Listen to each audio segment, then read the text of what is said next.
پەرلەمان هی لە هەنێکی سیاسی بەتەنیانە تاکو هەڵبوەشێتەوە پەرلەمان ملکی خەڵکی کوردستانە و هیچ کەسێک ناتوانێت هەڵەوەشێت.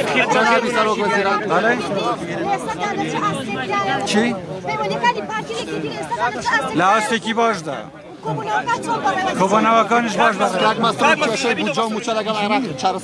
هیچ چاوە لەسەر ئێوە دەمێنێت.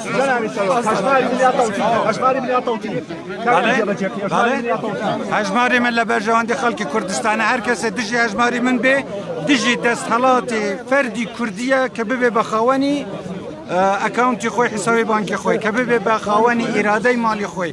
هەژماری من لە بەرژەوەندی خەڵکی کوردستانە هەر کەسێکیش دژایەتی بکە بۆ مەرەمی سیاسی دژایەتی.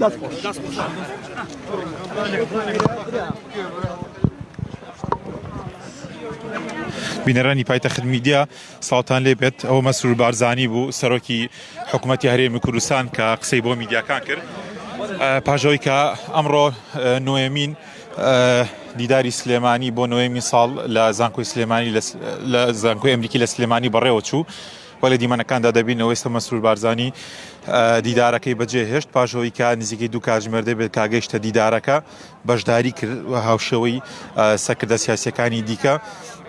ئەمڕۆ نۆیەمین دیداری سلێمانی لە زانکۆی ئەمریکی بەڕێوە چوو کە بۆ ماوەی 9 ساڵە ئەم دیدارە لە سلێمانی ئەنجام دەدرێت و ئەمڕۆ هەریەک لە نەچیروان بارزانی سەرۆکی هەرێمی کوردستان و مەسرور بارزانی سەرۆکی حکوومەتی هەرێمی کوردستان و چەندین سەرکردەی دیکە بەشدار بوون تیایدا.